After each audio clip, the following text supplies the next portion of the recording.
Dopey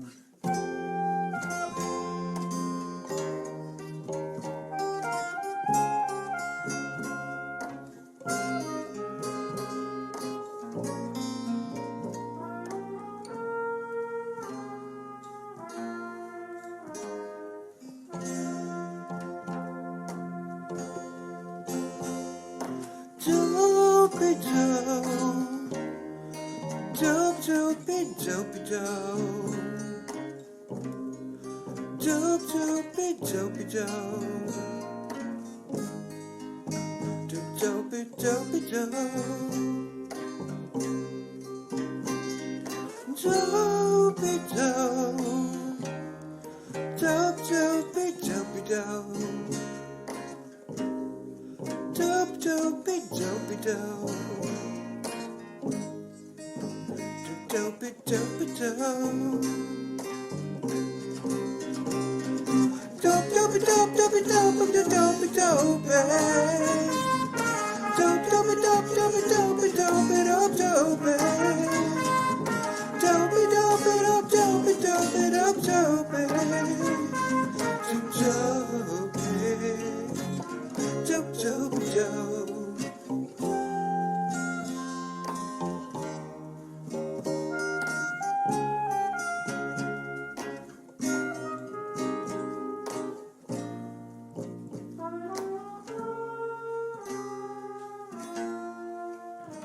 This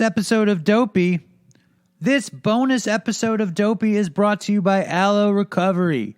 Located in sunny Southern California, in West Hollywood, Malibu, Silver Lake, Aloe was created by our friend Bob Forrest and his friends Evan, Jared, and Bob to create a facility that treats addicts and alcoholics with compassion and connection rather than control. They have decades and decades of experience in treating addiction and alcoholism, as well as co-occurring mental health disorders, including severe mental illness. They have a detox which is comfortable, or as comfortable as possible, which is hard to find when you're kicking things like heroin or crack or alcohol or benzos or whatever you're kicking. They have amenities you wouldn't believe, or maybe you would. Sound bath meditation, surfing, equine therapy, the fucking potentially incredibly spiritually transformative sweat lodge. So, if you're fucked and you're willing to go to sunny Southern California for help, I highly, highly, highly, highly, highly suggest going to Aloe. Hello, and welcome to another bonus episode of Dopey, the podcast on drugs, addiction, and dumb shit. And I'm Dave. And that was the latest from music genius and Dopey contributor and my friend Brer Brian with the Dopey Dough, Carpenter's Dopey Dough. Let us know what you think. Drop us a line at dopeypodcast@gmail.com. But more importantly, let us rejoice in Patreon, because the bonus episodes come from last year's Patreon, and this was one of the best ones. If you want to join Patreon and get all sorts of video content, last week my dad and Ray were on the video with me. There's videos, there's episodes, there's music videos. There's so much stuff happening on Patreon. Check it out again at www.patreon.com/dopeypodcast. And here we go. This episode is one of the most dopey, intensive episodes ever, and it's a heart-wrenching story. And this guy, his name is Tim Ryan. He's an author. He's an addict in recovery. He works with addicts in recovery, and he's one half of the power couple of him and Jennifer Jimenez.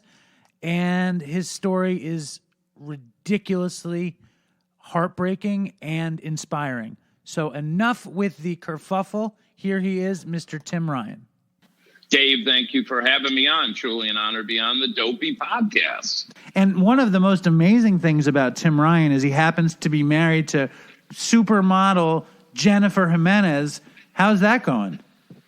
Well, let's say I definitely leveled up with this one. You know, it's awesome. I mean, Jennifer, when we met a couple of years ago, I was in the middle of my second divorce, and we were partnering up to speak together, to possibly open a treatment center, to do interventions. We I wanted to partner with a female, because when I was speaking, I'm having all these women coming up and spewing their trauma on me, and I needed a female to work with. And long story short, when I met her, it was love at first sight. And I think we were engaged 5 months later, and we got married on New Year's Eve of last year in Beverly Hills with her mother and my daughter, my 5-year-old daughter, and a justice of the peace. And life is good. I mean, I want the second half of my life to be full of love, joy, and happiness. And it's Jen's first time being married. She's never had kids, and I couldn't imagine doing life without her. Well, that's amazing. And also just the fact that you both are so about your recovery and you're so about helping out addicts. And you guys are always traveling and helping out addicts. Why don't you tell the audience about what kind of stuff you're doing with their people, basically? So we still have a foundation, which I started 6 years ago, called a Man in Recovery Foundation. We guide and direct indigent people into treatment. So I moved on to the board. Jennifer's on the board. I still field every phone call for that. We do interventions nationwide. We speak all over the country. We were working in treatment. We've got some other things that we're working on. But, we guide and direct people constantly. But we've been in so many programs. There's 35,000 treatment centers out there. There's probably 20, 25 good ones. And that's all we do. We don't get paid to do that. But, it's the interventions and speaking. But coming into this year, we lost 85 speaking events because COVID hit. So we had to readjust, and we've been doing some consulting, but now we're starting to do more online. And, I think last year we did 180,000 air miles. We live on airplanes. We're between Los Angeles and South Florida, and all my kids are in Illinois. So, life is good. We just got back to LA 2 nights ago. We had to go to Southern Illinois for a project we're working on. And then we're in Florida for a month and just doing the deal and helping people, and enjoying this thing, and enjoying life. And when you're doing, that's all that, that's all that we should be doing, is trying to enjoy life. And the fact that you get to help so many people is amazing. And the fact that you can communicate with so many people, so many addicts, it's good for you guys. It's good for us. It's good for whoever you get to talk to. How have you noticed the effect of COVID and isolation and fucking lockdown on the addicts you're working with? It has been fucking detrimental. I mean, when COVID hit, I can remember because LA, they locked down in March. And I can remember Jen about a week or two in, because, she's almost 15 years sober. She's struggles from depression and all these other things. But she said, I'm starting to feel this. And she kind of came up, we have a pandemic within a pandemic right now. But, you take away 12-step based meetings or Christian-based meetings or smart recovery or refuge recovery or church. People in recovery need purpose and connection. And all that was shut down. And, alcohol sales are up 250%. Suicides are up 1,000%. Mental health calls are up 850%. I'm seeing more and more people dying left and right. And it's heart-wrenching. Yes. And when you talk about this purpose and connection, I totally agree. And I didn't stumble into Dopey with Chris for purpose and connection, but it gave me that. And I think it's been incredibly helpful in my own recovery. How helpful in your recovery do you think the work is for you? Just as a personal thing. You have to keep a balance, because when I started this, I came out of prison and, I got my 3rd DUI and overdosed on heroin, hit 2 cars, almost killed 4 people, and did 13 and a half months in prison and lost everything. And I walked out of prison December 16th of 2013. And I had been in the technology space for 23 years as a headhunter and a recruiter. I owned an executive search firm. I went back into that space for 3 months and just didn't want to do it. So I started some support groups, set up my foundation, stumbled into working into treatment. I never in a million years thought I'd do what I do. But what I have seen is people get sober and they get on that pink cloud and they want to help people and all that. But what people need to understand, the work we do, the interventions, the speaking, whatever we're doing, that is our job. It has nothing to do with our recovery. And you need to be able to separate those, and you need to be able to take downtime, because I stole this December 16th will be 10 years that I lost my license. I have not had a driver's license in 20 years. So I finally can petition to get it. Yeah, I had a full-time driver for 5 years, but unfortunately, Jennifer is the driver. She packs us, she cleans, she does everything. And it's taxing, and just traveling, flying from Los Angeles to Florida and having it kicks your ass for a day or two. But it's having that downtime and the balance and enjoying ourselves, because you can get caught up in this. And the best thing Jennifer taught me is, no, I can't do this. And no, I can't help you. And learning to shut my phone off. Prior to me getting with her, I kept all my cell phones on. I have 3 of them, and I never put them on. It rang at 3 a.m. and I answered it. And I've learned to shut those off, and I can't, unfortunately, help everyone. And I've got to put self-care first, because without self-care, I will self-destruct. Right. Ooh, that's a good one. Without self-care, you will self-destruct. Not to mention, you won't be able to help anybody. It's the old on the airplane. If you don't get your own oxygen, you can't save your kid's life. You need to exist. And as I explained, I can't save anyone. I just had a guy. This is kind of funny. So when I was running my support groups, let me find the text message. This guy Gordon texted me today. This is kind of the way I operate. Gordon texts me today, says, "Good morning, Tim. Today I celebrate 3 years sober. Thank you for the suggestion of me getting in the middle of the herd." And I said, "Congratulations. It's a fucking miracle. Keep doing what you're doing. I love you." He said, "I love you too. I remember the first time I walked into your support group and you looked at me and said, 'So what's your fucking deal?' And I said, 'I'm an addict. I'm addicted to painkillers.' And your response was, 'Looks to me like you're in the right place, brother. Let's get to work.'" He said, "I'll never forget that." And that's the way I operate. I'm real talk, but I can't save anyone. I just guide and direct people and share my experience, strength, and hope. Right.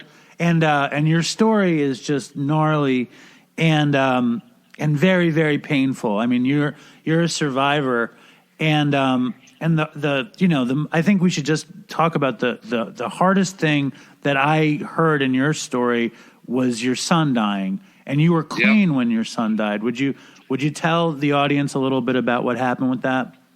Yeah. So I'll backtrack. Nicholas was my oldest son, and when I met his mom, we met at work. He was 3 years old, had a dad that abandoned him, and I was adopted, and I married Shannon and I adopted Nick, and we had 3 other kids, but I always treated Nick like my friend. He was my best friend going up, and I wasn't a father. I was a friend, and I was a dad that let him smoke weed and drink and all this stuff. Well, when I had caught my case and overdosed and hit these cars, about 3 months in, I'm fighting my case, and I'm really dope sick. And Nick comes in the bathroom. He is 17. He said, "What's wrong, Pops?" I said, "What do you think, you idiot? I'm dope sick." And he said, "Not anymore, Dad. Today's your lucky day." And my son threw 2 bags of heroin on the bathroom counter. And I got out of the tub, and I did them. And I went in his room, and I said, "Nick, what in the fuck are you doing?" He said, "Don't worry, Dad. I'm just selling a little bit." And I said, "Nick, you need to shut this down immediately." I said, "This isn't weed. This is heroin. And you know what this drug has done to me." And my son looked me right in the eyes and he said, "Well, Dad, you're a successful drug addict." And I said, "Why the hell would you say that?" And he said, "Well, we've got a nice house. You have an office in the Wrigley building. You make a good living." So in Nick's delusional mind, because I functioned, he thought I was successful. And I caught him doing heroin about 6 months later, and we started using together. And my son became my partner in crime. And people don't understand that unless you're in that situation. But that's how my son and I bonded. And I ultimately went to prison.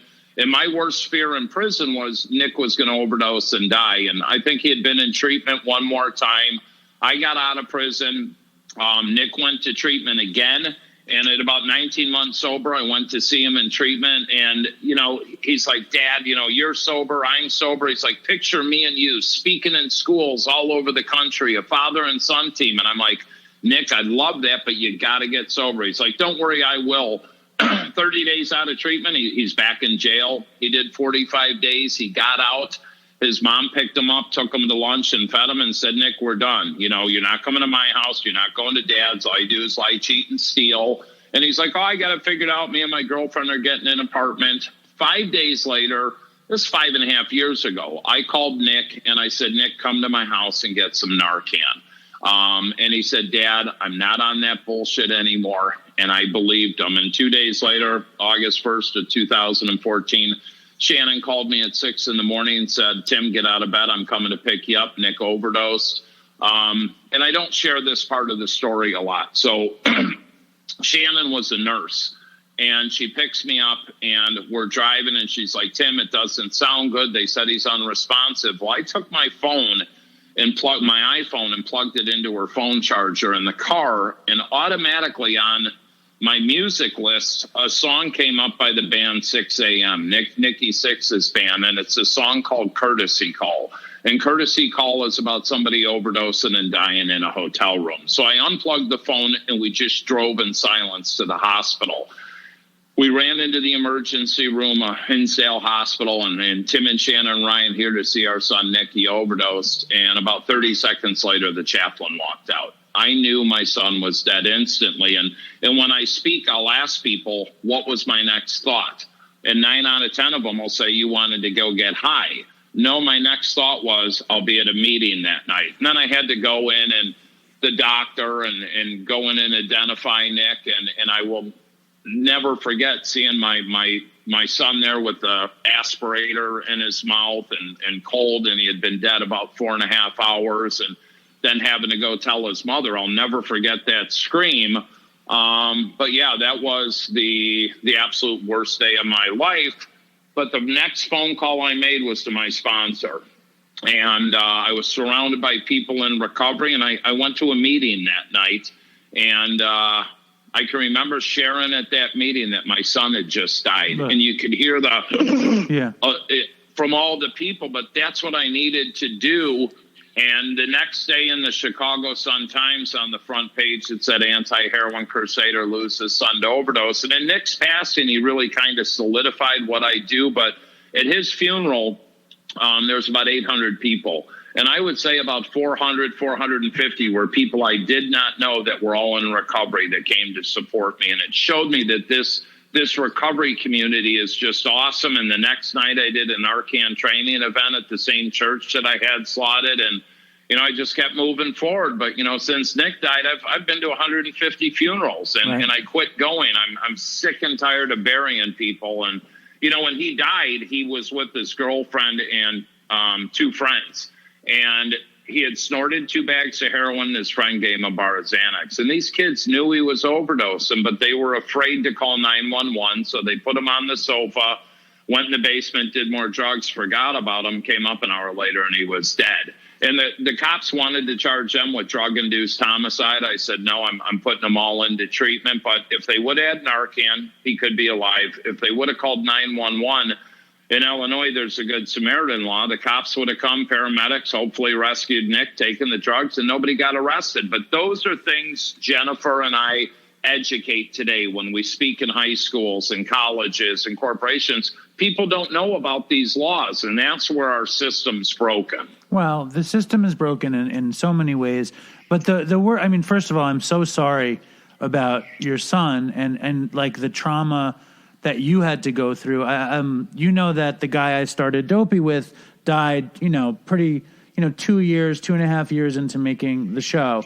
And, and I had another best friend who died around then too. And a bunch of people have died around Dopey, and which is to be expected because we're all a bunch of heroin addicts. But when I talk to their parents, they always say there is no getting over it. You know what I mean? You just have to get through it and you live with it. How is that? How has it changed you? Because obviously it changed you.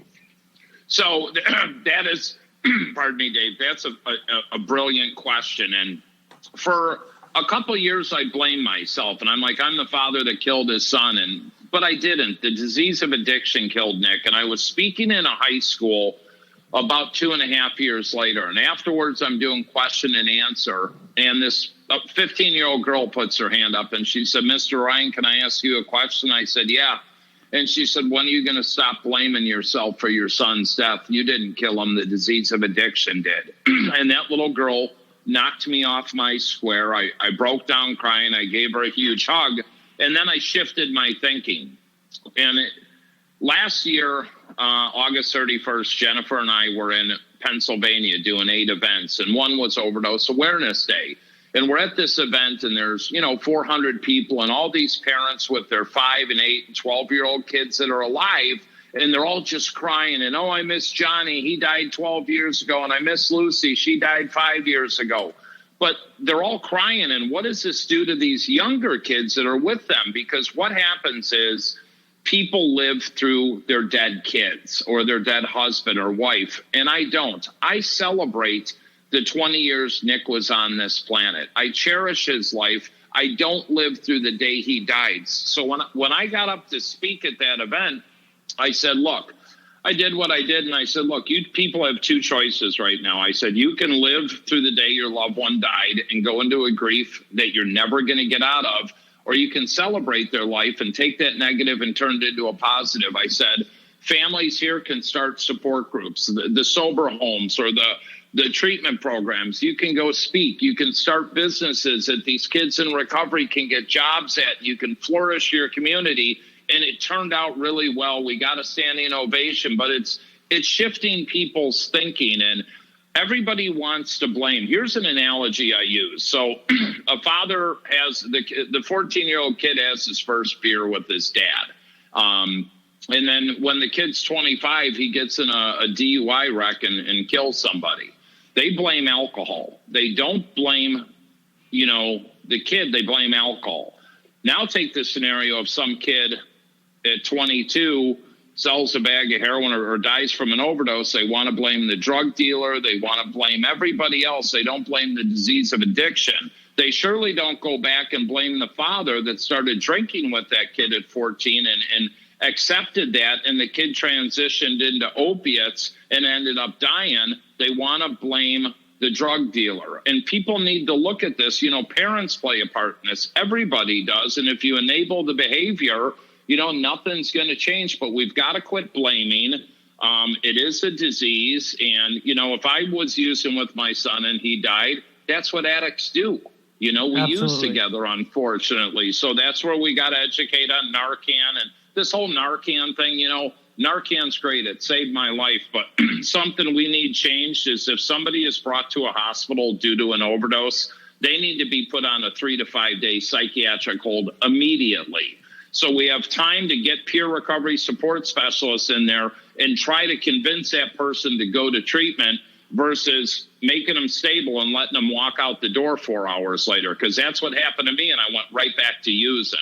So Narcan's great. It saves your life. But if we're not offering any resources after the overdose, we're just putting a Band-Aid on something. Right. And I mean, even sometimes with resources, though, it's nothing. The psychic and spiritual change. I mean, you're a hardcore drug addict. You're a hardcore alcoholic. I read your book. Tim has a book, From Dope to Hope, which is everybody should read it. It's a crazy journey, crazy story, tragic story, but ultimately triumphant.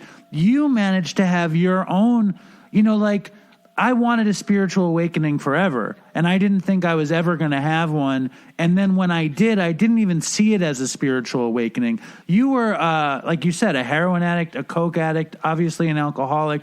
Why don't you walk us through how that changed?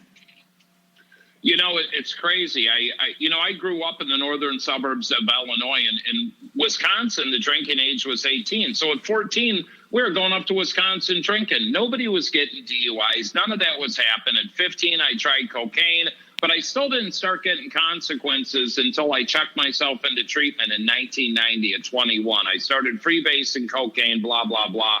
And then I was in and out of the rooms. I would go to 12-step based meetings because that was my safety zone to get a new job or to shut the girlfriend or the wife up. But I had been 14 months clean and sober, living in Naperville, Illinois, wife and 4 kids, going to meetings, but I really never had the foundation. I kind of got a sponsor. I kind of worked the steps, but I thought I'm the guy that could get sober through osmosis by going to meetings. And I met a guy, Joel, and Joel, about 3 weeks later, asked me to take him to Chicago to move out of his apartment, which I did. And as I'm moving Joel out, his roommate Saba pops out of the bedroom. He's like, "What are you doing here?" I said, "I'm moving out Joel. What are you doing?" He said, "I'm doing heroin. You want to do something?"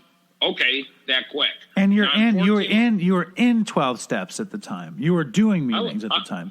Joel was in meetings with you.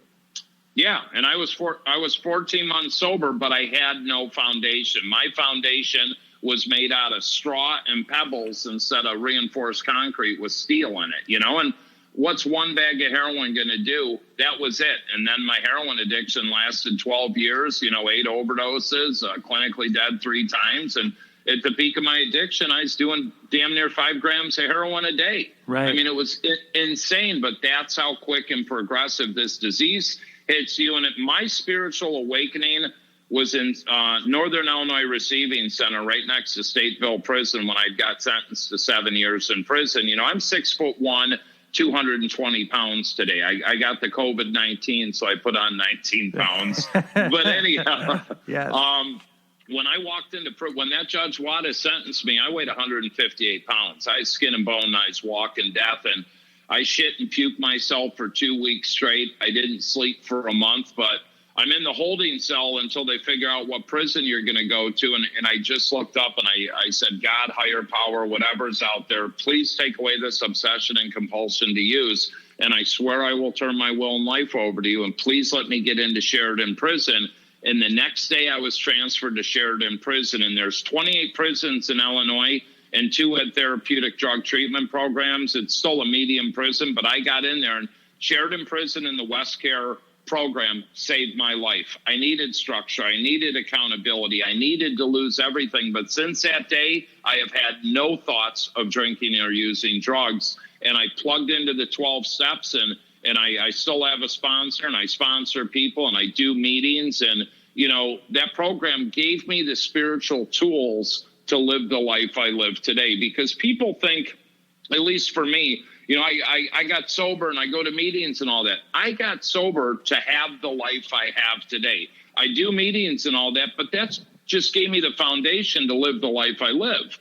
My whole world isn't recovery. I work in the space and all that, but I do a lot of other things. I mean, my wife's just picked up 3 movies and a TV pilot. She got me a lead role in a pilot, and then everything got shut down. But I do other things outside of recovery. I mean, it's a majority of my life.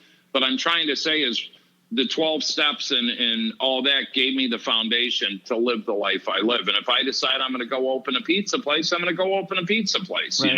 Well, I think that when you had your spiritual awakening, you had been in and out of rooms for so long, you knew what had to be done in order to facilitate a spiritual awakening. But you also had, it's weird to say this, you were almost too successful in your using life to get sober, because because why would you? Tim, and Tim was this very successful entrepreneur. You made more companies than I've even dealt with. You built so many things while using that it was impossible for you to get sober, wouldn't you say?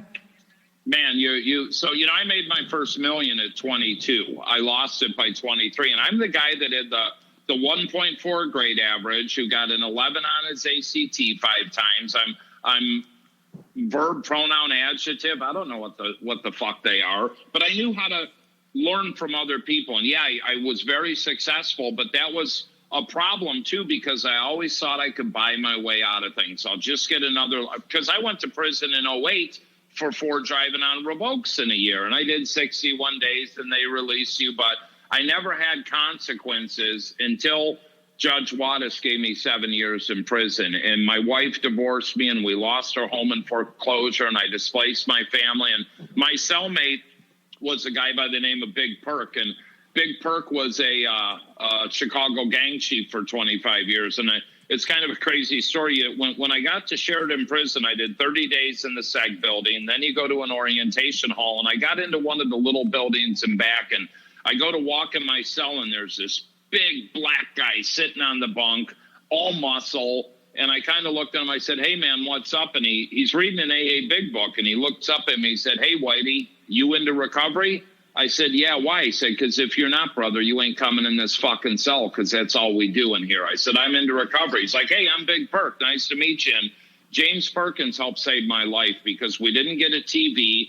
I wasn't in prison to do push-ups for noodles and get swole. I was there to change, and we read hundreds of books and, you know, Napoleon Hill and Tony Robbins, and went through all the steps. And, you know, we do group 3 hours a day, 5 days a week. And when we're in the yard, we walked and had a meeting. In the day room at night, we had a meeting. And I needed to be sat down. That was God's time out for me. And I had two choices. I walk out of prison and I change, or I go back to the same shit.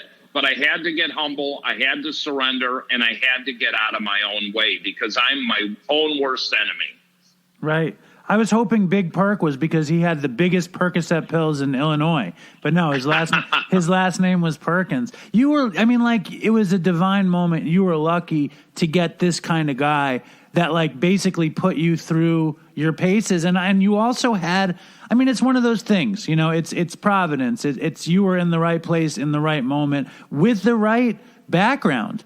You know, you had failed on your own fucking merits a million times, and now you had the chance to succeed with Big Perk, and Big Perk got the chance to do it with you.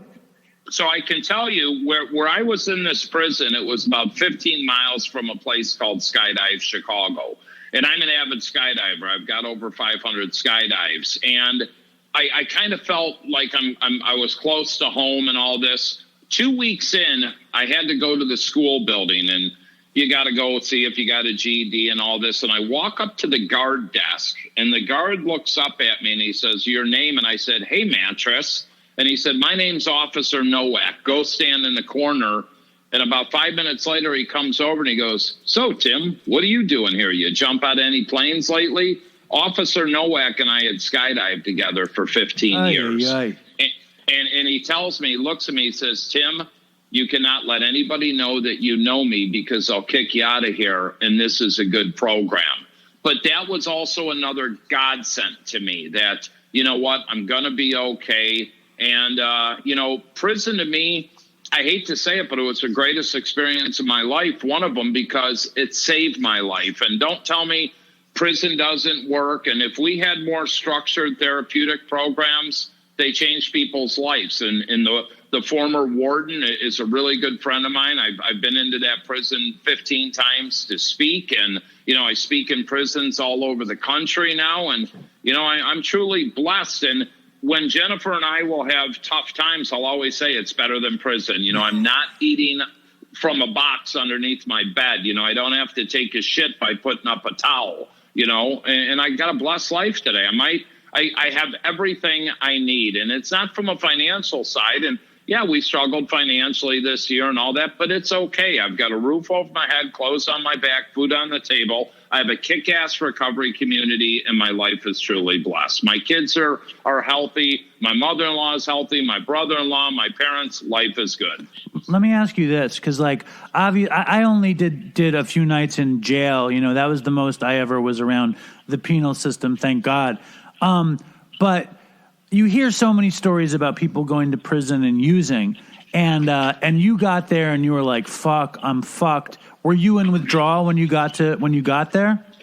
Oh God, it was hell on earth. I mean, I was in Stateville or Northern Illinois Receiving Center, and you're locked in a cell 24 hours a day, 7 days a week. You never leave that until they figure out what prison you're going to go to. And I shit and puke myself for 2 weeks straight. I did not sleep a wink for a month. I had total insomnia, and it took me probably 6 months to be able to sleep 4 hours consistently. Now I sleep like a rock, but I will never, ever forget that pain. And in the prison I was in, since it was a therapeutic community, every 90 days you do, they take 30 days off your sentence. So I ended up only doing 13 and a half months. They gave me 7 years on paper, but I got 3 years for my third DUI, 3 years for my fifth driving on revoke, and they found a spoon and syringe, and they gave me a year for that. But I really only have to do the top number, 3 years. They cut that in half, so I'm going to do a year and a half. And since I got good time, I did 13 and a half months. And the ironic thing was I caught my case December 16th of 2010. I walked out of prison December 16th, 2013. 3 years to the day I caught the case. I walked out of prison. I did 13 and a half months, but yeah, it was hell on earth for a long time. I mean, so when I'm getting transferred to prison, you get all shackled up on the buses, and first you had to go to the bullpen and see the doctor, and there's this guy, on my mama, keep it 100, and I'm like, God, keep me away from this loudmouth. His name was Quelo, and I get shackled up with Quelo on the bus, and he just won't shut up, and it's like a badge of honor. How much time did you get? I got a 5-piece, I got a 10-piece, and there's this white guy in the back of the bus, double shackled, and Quelo looks at him, he goes, what'd you get, Whitey? And the guy just lifts his head up and he said 40 to life. And the whole bus goes silent. And he said, they said, what did you do? And he said, I caught my girlfriend cheating on me, so I cut off her head and her boyfriend's head and mailed them to her mother. Oh my God. So the whole bus was silent, and we get into Sheridan Prison, and I'm like, God, please let this idiot Quelo stay on the bus. Well, he gets off, and we get into the SEG building, and we get assigned our cellmates. And I'm like, on my mama, please don't let this idiot be my cellmate. And sure enough, Quelo's my cellmate. I'm like, Jesus Christ. So we go into the cell, and the first thing he says is, hey, Sally, can I have the top bunk? I'm afraid of spiders. I'm like, yeah, rock and roll. I get the bottom bunk. So they let you go to the day room for 1 hour every day, and that's it. Otherwise, you're locked in your cell. And we had to wear these baby blue Smurf jumpsuits. So we come back from the day room that night, and Quelo's like, hey, Sally, help me get my jumpsuit off. And I'm like, dude, I don't go that way. And he's like, no, I'm serious. And I pull it off, and all these ramen noodles start falling out, and envelopes and a pen and a pad of paper. And I said, what's going on? He looks at me, he goes, I'm plugged, bitch. He goes, I'm a gang chief. He said, they take care of me. And here he goes, half is yours, half is mine. I'm like, Quelo, I like you. And he taught me how to cook a chili ramen noodle on a hot pipe that night. And that was the first food I had had in 2 weeks. And I'll tell you what, it was the best chili ramen noodle I ever had. And, you know, God right there was just putting the right people in my life, and it was smooth sailing. So, were there people around you using, like, were people getting away with it? No. No. Because it was a therapeutic community, if you got in a fight, you're kicked out. They had a whole structure board, and it was a lot of peer driven. And no, if it was an honor and a privilege to be there, and there might be a cigarette floating around, but If you got caught, you're out of there. There was some people that I can remember seeing all these police cars at the visiting building, and a guy had his wife try to sneak in 50 hits of ecstasy, and she got caught. She ended up getting 9 years in prison, and she had his kids with them, and he got kicked out. But no, you didn't mess with that. And if it was going on, I wanted nothing to do with it, because once you get plugged in, Dave, you realize too, I just don't have time. On one of your Dopey pages yesterday, somebody made a comment, you know, I'm sober now, but something to the effect of, do you still hang out with your friends that use? I saw that, yeah. And I commented, I said, no, 95% of the people I hang out with are people in recovery. I just don't, that's not in my realm anymore. It's not in my world. No, I don't hang out with people that use, you know? Well, I think it sounds to me like this place, it worked because you could only be there if you're willing to do the work. So everybody around is focused on achieving this thing, on being committed together. It's that sort of fellowship thing within the TC. I would say I think they had 2,000 inmates. I would say 300 were really plugged in. Some people shifted into recovery, but a lot of people lie to get in there because it was the prison that was closest to Chicago. So people lie to get in to be close for visits, and people lie to get in to get good time. But you know what? It plants the seeds, and, you know, it saved my life, and that's all I give a shit about. And I put forth the effort, you know. I changed every aspect of my life, and when I walked out, I put recovery first. And as soon as my parole agent showed up, I was at a meeting. I got another sponsor. I didn't miss a meeting for 2.5 years. I went through the steps again and did everything I need to do. When did you, I'm going to take it back for a second, because I love hearing about the end.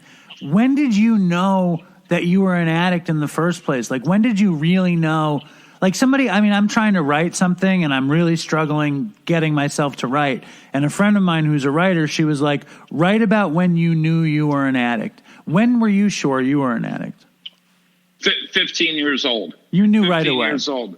First time I did. So we're at this guy, Jim Spielman's house, and I can use his name because he died from a cocaine overdose. So it was me and my buddy, Pat and Brian.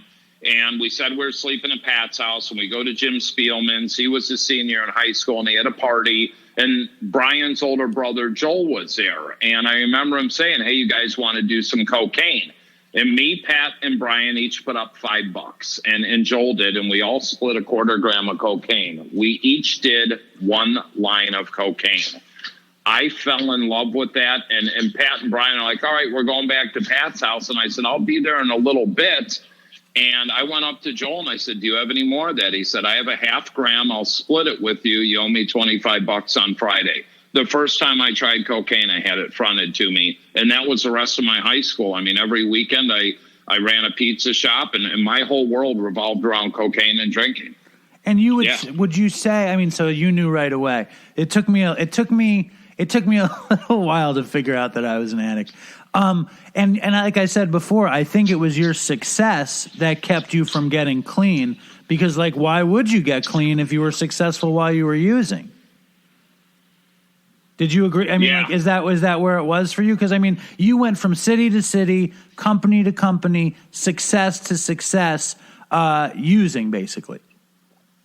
I did. And I realized, like when I started my cable marketing company at 22, I had been sober the year prior. And when I moved to Buffalo, New York, I started drinking. I started this company, and within 6 months, I had 60 people working for me. I'm profiting $25,000 a week, and I went right back to doing coke. And the money was coming in, and it was just flowing. And hell, I'd give my drug dealer $20,000 cash and say, bring me an ounce of cocaine every day. And he would. And, I imploded that. But my whole thing was I'd go to meetings. I'd clean up for 6 months, 8 months, and I'd just smoke weed. I'd just drink. But it always kept taking me back and back. And, but it was 30 years of that. 30 years.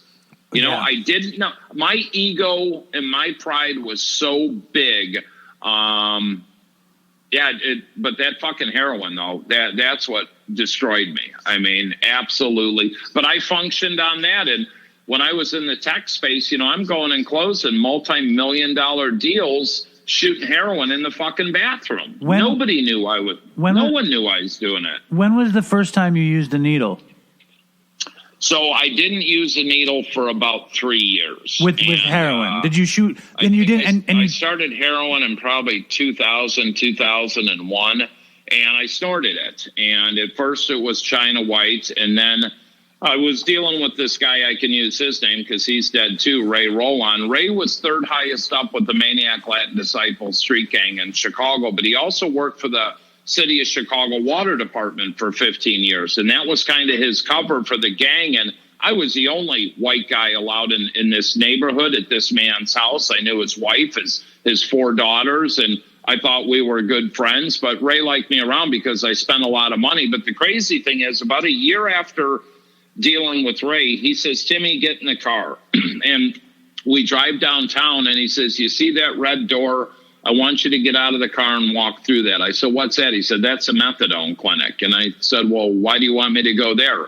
He said, because, Timmy, I really like you, but you're going to die. You're buying and doing way too much heroin. So I went and got on methadone, and I got up to I remember calling my wife and saying, I'm cured, and I've been doing heroin the past year. And then she started putting 2 and 2 together on why I would get sick every 3 weeks. And she's researching the internet and all this. She thought I had some crazy disease, and she wanted to send me to, I don't know, Tibet or somewhere to live with the Buddhist monks. And it was crazy. But anyhow, the methadone I got really angry on, and I quit taking it. Well, I didn't realize how addictive this stuff was, and I got super sick. And I called Ray, and I said, what do I do? And he said, you got to go back on heroin. And that's what I did. But about 2 years into it, the snorting wasn't working, and his wife shot me up. And I said, now I know what I've been missing. And I'm petrified of needles. To this day, I'm petrified of needles, but I mean, my arms are shot. Jen and I went and got physicals last year, and it took them, 30 minutes to find a vein to draw enough blood. I mean, that's my worst fear today. It's fucked up, man. You can't explain it, but you need that. I'm sorry to interrupt. Go ahead. When you're sitting with Ray's wife, right, and you're like, "Fuck it, shoot me up." Do you remember the moment? Like, what was it like? Could you tell that story? Yeah, I mean, we were in her bathroom, and BB, she died too. But I mean, it was this process. But I remember, and I was afraid, and she said, just turn your head and don't watch. And as soon as that dope hit me, it was like euphoria. And I don't I never want to glamorize what it was, but at that exact moment, it was fucking euphoria. And I chased that needle ever since then. And it was fucking horrific, because when I ultimately went to prison and we lost our house in foreclosure, my former wife, Shannon, and the kids had to move everything out. My former wife said she found 35 bags of heroin hidden in my shirt pockets and in my suits and stuff, and needles everywhere, because I'd get all messed up. And, I jeopardized my kid's life. I jeopardized my family's well-being, but you live to use and use to live, man. That's what we do. Absolutely. The first time I shot up, the first time I shot up, I was with this woman, and she shot up, so I was like, shoot me up, and I basically overdosed, and she was a larger woman, and she dragged me to the bathroom and put me in the tub, and I came to from just cold water or whatever. The next time was I had left rehab with a bunch of addicts. We left early, and they shot up, and they said I was an idiot not to shoot up, so I was like, okay. Was it that kind of thing where they were just like, how could you not be shooting up? You're not feeling it? Were you just desperate to feel it? No, I just was sick. My nose was clogged, and I wasn't thinking that way. I just wanted to do it, and that's what I was looking for. But I couldn't. I got a crazy overdose story for you. So when I overdosed and hit those cars, I was fighting my case for 21 months, and I kept using. And I overdosed one more time.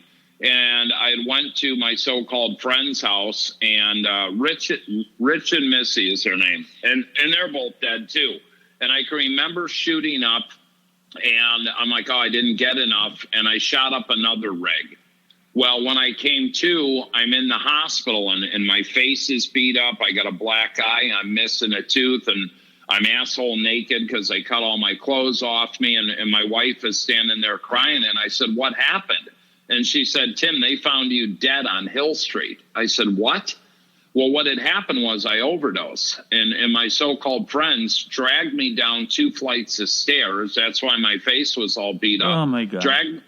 Dragged me 2 blocks down the road and left me for dead in the middle of the road. And I guess a cop happened to come by and find me. And, that's what happens in this game. And if that cop didn't find me, I would be dead. But here's what I did. I got clarity. I came to. I remember the doctor trying to talk to me, and I said, F this, I'm out of here. And I pulled everything out. I put on a gown, had my wife take me home. I got changed, and I went right back to Rich and Missy's house, and I beat the shit out of both of them. And I got my money. I beat the shit out of both of them bad. And I got my money, and I went back and got more dope, because that's what addicts do. Yes, that's a crazy story. Man, it's insane. In the book, I don't know why my favorite stories are always the story, and it's fucked up, in recovery to really love these stories. But when you got arrested and you went to court and they didn't take your jacket and your jacket was full of drugs, can you want to tell that one? That's like I love stories like that for some reason. So I fought my case for 21 months, and I called my lawyer, and he said, Tim, we got court tomorrow. He said, this is it. They're going to sentence you, and they're going to take you. And I can remember my wife and my little daughter drove me to the train, because I never had my family go to court. And they're like, okay, we'll see you tonight. And I said, no, they're probably taking me today. And if you don't hear from me by 10 o'clock, that means they took me. So I took the train down, and I called my dealer, and I went and got 5 jabs of heroin, which is 14 bags of heroin in a jab. And I can remember this poor Polish cab driver. I'm in the back of the cab snorting all this heroin. She's like, "What are you doing?" I'm like, "Shut the fuck up. I'm going to prison. I'll tip you $100. Well, what I did, I took all the bags, and I go to court in a Hell's Angels Carhartt jacket. And I had cut a hole in the sleeve, and I put all the bags of heroin in there.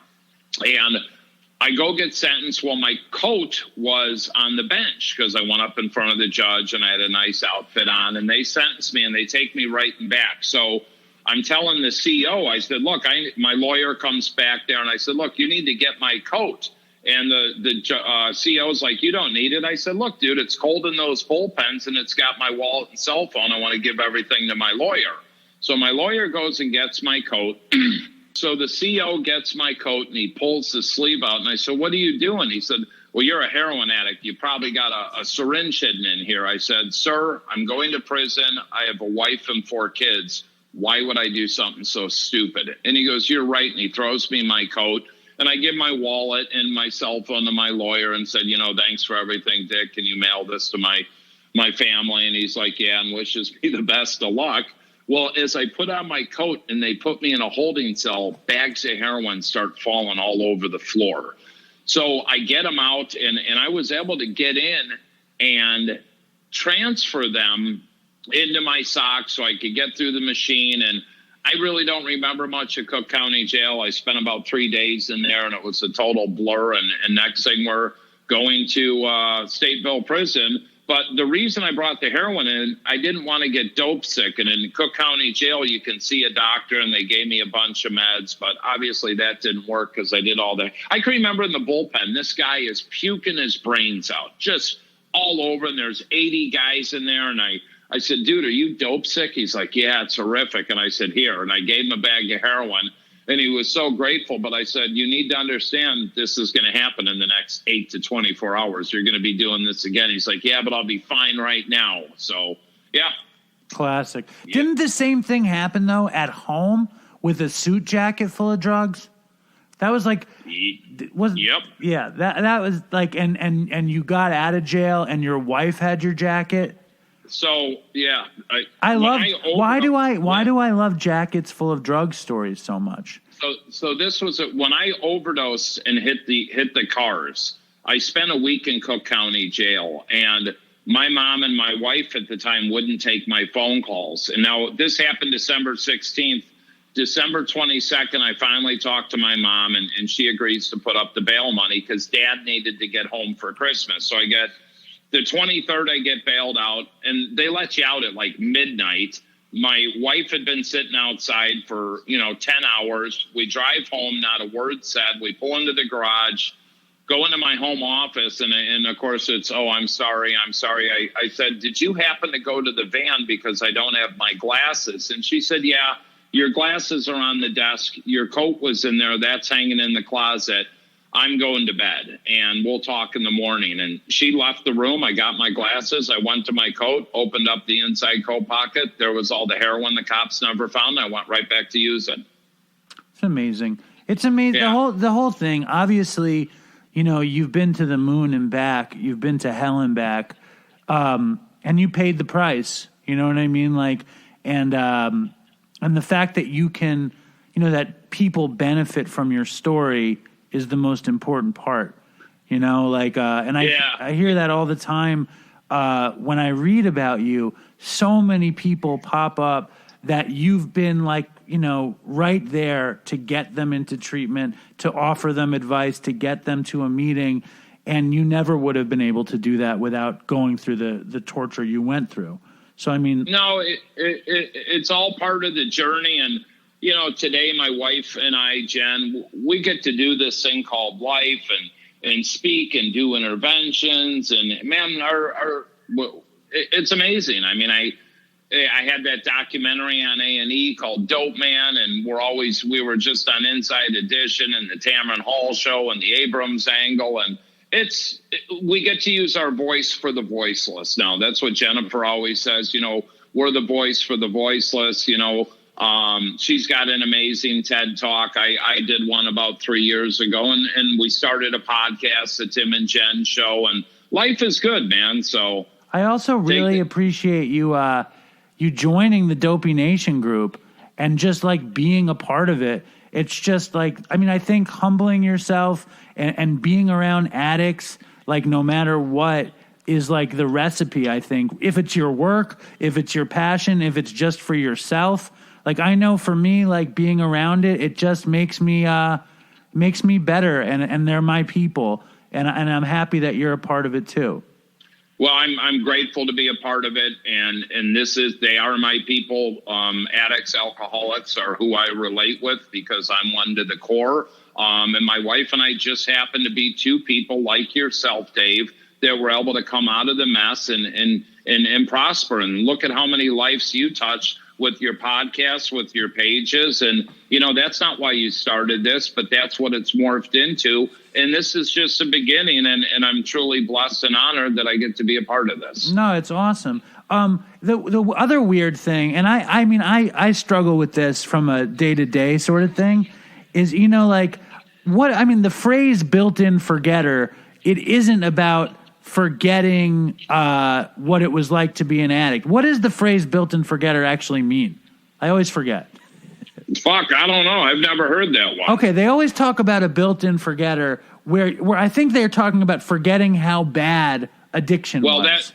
So when you forget what it was like, as chances are when people get complacent, they pick up and use again. I promise you, I will never forget the pain of sitting in that prison and shitting and puking myself and everything I went. The day you forget the pain is the day you think you got this, and that disease will creep in and tell you can smoke a joint or you can have a drink or just one more. And no, I'll never forget it. But that's what happens. And, you know, you get out of the recovery scene. I see it, you know, and I quit going to meetings. I quit having purpose and connection. And next thing you're using again. I mean, for today, I can assure you I'm not using today, and that's all I have. So I live for today, I live for the moment, but I will never forget the past, and I look forward to the future. Right on. You still do meetings or no? Hell yeah, absolutely, yeah. Are they all Zoom? Are they all Zoom, or are you going in person? In Florida, we were able to do some in person. It depends on where we are. LA, a majority are still shut down, but we just got back a few days ago, so... yeah, if we can go in person, we're definitely going in person. We were in Arizona 3 weeks ago. We got to go do one there. So, yeah, no, meeting makers make it, man. Simple as that. All right, Tim. Well, I really appreciate your time. The book is From Dope to Hope. The show is, what's the show? What's the Tim and Jen show called? The show is the Tim and Jen show, and it's on all the podcast platforms, and the book's on Amazon. Tim Ryan, From Dope to Hope. That's on Amazon, and timandjennifer.org is our website for finding Jennifer and I and what we do. Well, awesome. Thank you for coming through, and thank you for being a part of it and being patient with me. I know sometimes I'm hard to get a hold of sometimes, and you're so busy too. You're traveling all over the place, but I really appreciate you coming through. Dave, I love you, brother. Thank you for spending this time with me and letting me be a part of your Dopey Nation. Truly an honor. All right, Tim. Thanks, man. You got it, brother. Have an amazing day. You too. Such an honor to have Tim Ryan on the old Dopey Patreon show. The dude has been through it. You know, there's no question about it, and he is definitely helping a ton of people. And I hope you guys liked it. Hope you guys are doing well. Have a beautiful night. Thank you for contributing to Dopey Patreon. Thank you for being a part of the Dopey Nation. Stay strong, Dopey Nation, and fucking toodles for Chris. I wanna take a walk around the world. I wonder, would it do me any good?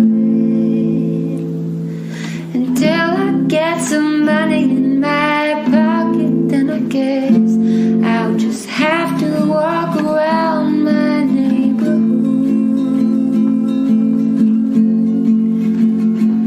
'Cause I wanna be so good, so bad. Wanna be so good, so bad, so bad. I wanna be so good, so bad. But bad desires all I've ever had. I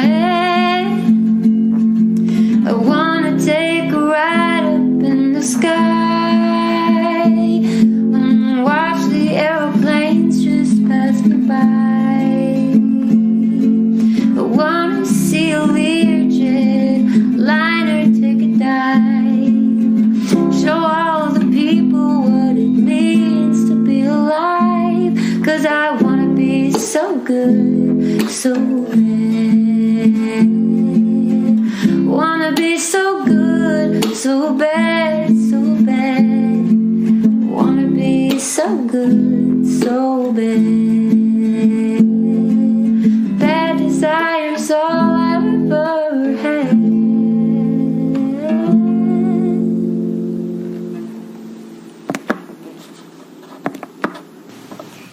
I wanna be good so bad. I wanna be good so bad, so bad. I wanna be good. Oh, that's all I ever had, that's all I ever had, that's all I ever had. I wanna be good so bad, so bad, bad, bad. I wanna be good so bad, bad, bad, bad, bad, bad, bad. I wanna be good so bad, bad, bad, bad, bad, bad. I wanna be good so bad, bad, bad, bad. That's good so bad. That's good so bad.